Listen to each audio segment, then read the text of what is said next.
actually made $9,918.42, but that's before Lyft and Uber take their cut. But today's video isn't about the almost $3,000 that Lyft and Uber took from me. It's going to be about how I was able to make $7,042.62 during a time period where other gig tubers are saying that it's slow.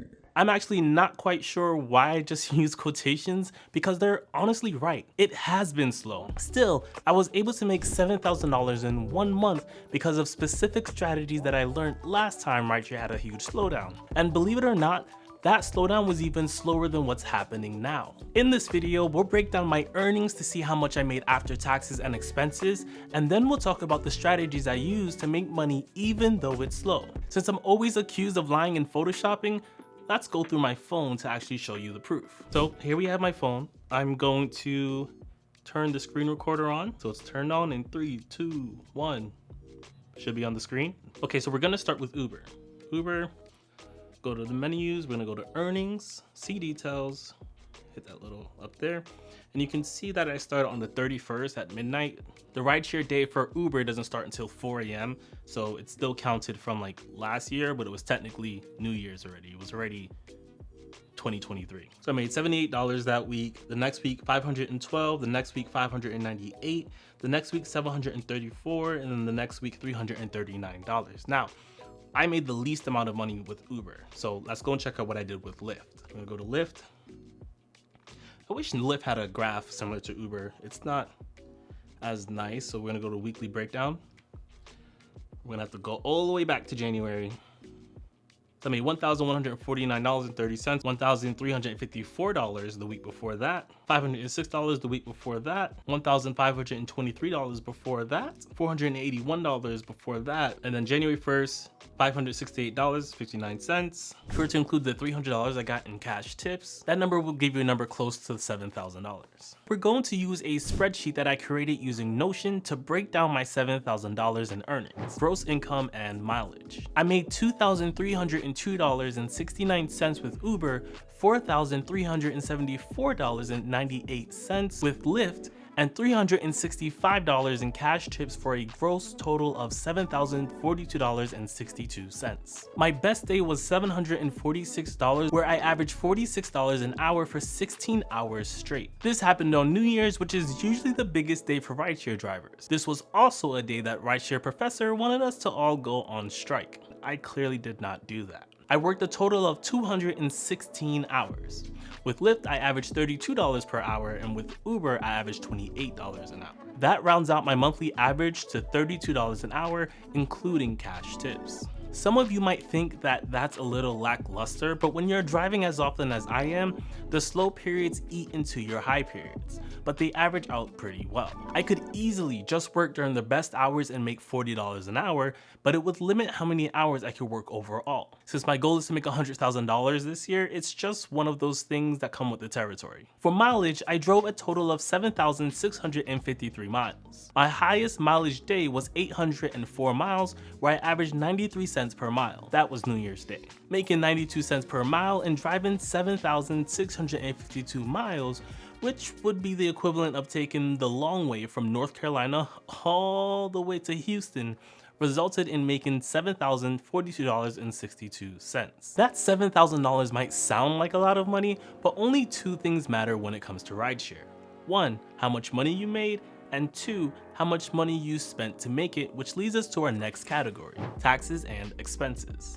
I spent $4 on air, $17.90 on a mileage tracker by Cleverfox, which I have linked below, $113.67 for car insurance, $130.86 on 3 months worth of unlimited cell phone service through Mint Mobile, $196.87 for an SD card for my dash cam since the previous one died, $236.79 for my car payment, a whopping $627.29 for a new battery, transmission fluid swap, oil change, and general preventative maintenance, and $730.04 on gas, for a total expense of $2,056.42. It's important to note that out of the $2,056.42, $842.06 were from one-time purchases. Under normal circumstances, I would have only spent $1,079.50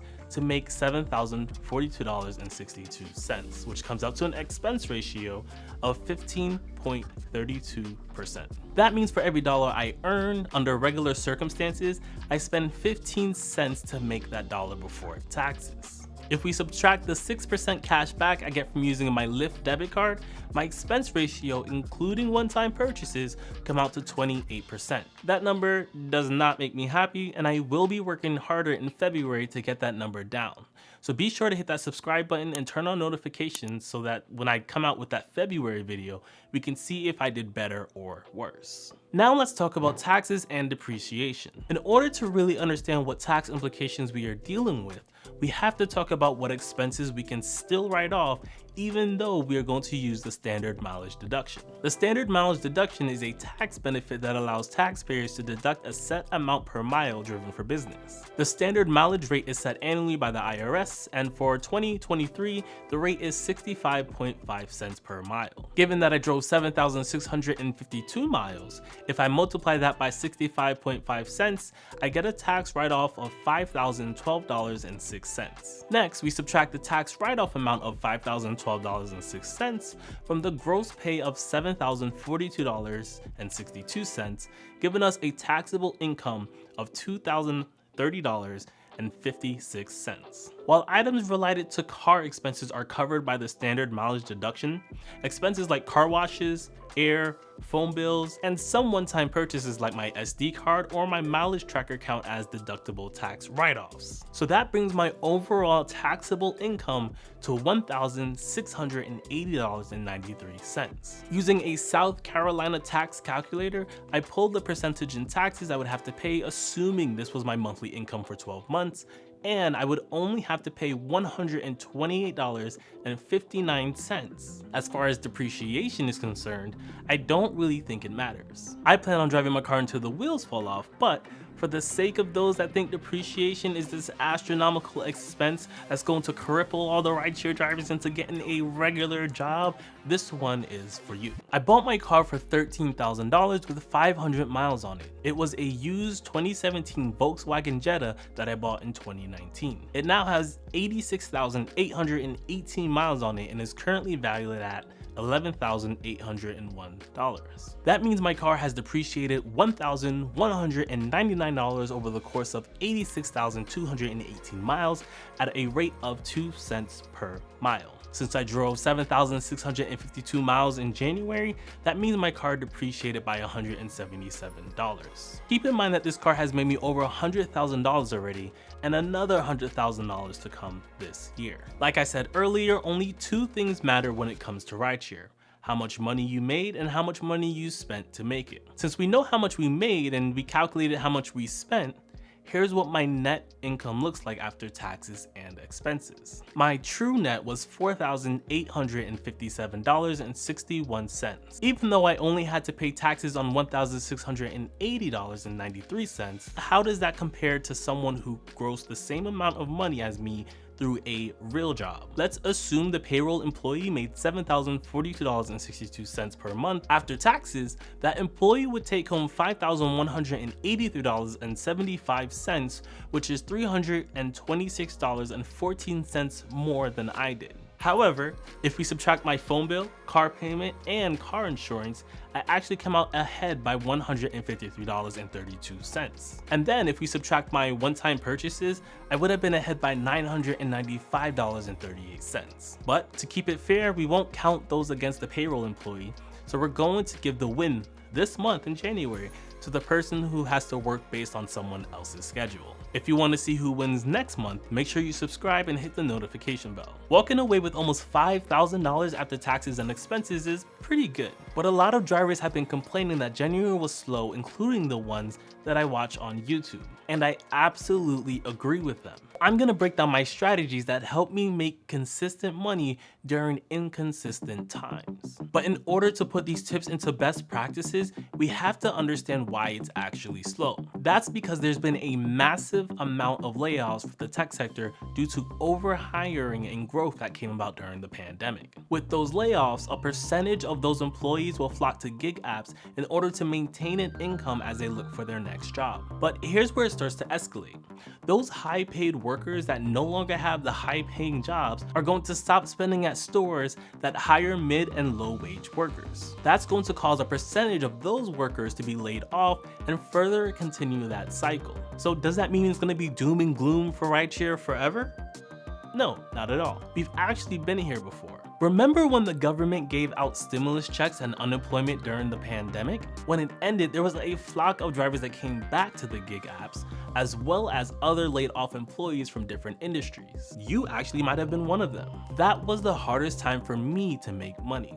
What's happening right now doesn't even compare to that time period. Eventually drivers will get fed up and they'll start looking for regular jobs elsewhere. And that leads me to my very first tip. Be patient. The economy won't change overnight, and when you're out there driving, it can take more than an hour for it to pick up. The drivers who have the most patience are usually the ones left standing when it gets busy. There is something you can do to guarantee some money while it's slow, which leads us into tip number 2. Use this app called Skeddy. I am not sponsored by Skeddy. Skeddy works by automatically matching you with rides based on the criteria that you set. You can set the hours of availability, the minimum fare for the ride, and how far you're even willing to go to pick up that passenger. I typically use to get long rides, but I will decline rides that show up during busy periods since long rides don't always pay the best. But if you get a long ride during a time where there's traffic in the inner city or during a dead period, long rides are a great way to pass time until it's busy again. It's a nice way to guarantee some money even when it's slow. I will have this linked in the pinned comment below, but keep in mind that the real power of Skeddy comes from tip number 3. Learn your market. Some drivers only want to drive certain days at certain times because it's convenient to their preferences. When I was testing rideshare before quitting my job, I drove as often as I could so that I could learn enough about my market in order to maximize my income. When I first started, I'd average $15 an hour, and it took me weeks to work that to $25 an hour. And now, on certain days, I can average up to $40 an hour. All of this is only possible because I made an effort to learn my market. Learning your market involves knowing the traffic patterns based on the time of day. For example, I know that traffic where I live is really bad Monday through Thursday at 5 p.m., but on Friday it's not so horrible. Or that on Saturdays between 9:30 and 11, it can get really slow, but if you go home, you're going to miss the busiest hours of the week. That's where I usually make the $40 an hour. There's even seasonal changes that you have to learn. You have to learn how traffic patterns change when the students are on vacation. If you live in a tourist town, you have to know when the seasons peak and when they decline. And depending on where you live, you even have to know what roads to avoid if it floods or if it snows. All of those things can't be learned in less than a month, especially if you only drive when it's convenient for you. But let's assume that you think you know all of those things and you still believe that you're not the problem and that it's just slow. Well, I have a solution for you, which leads me to tip number 4. How to see how much other drivers are making in your market. Every market is different, and just because I'm finding success in my market doesn't mean that I could find the same success in your market. But there is a way to tell if the problem is you or if it's your market that's causing you to miss out on money. It's an app called Solo.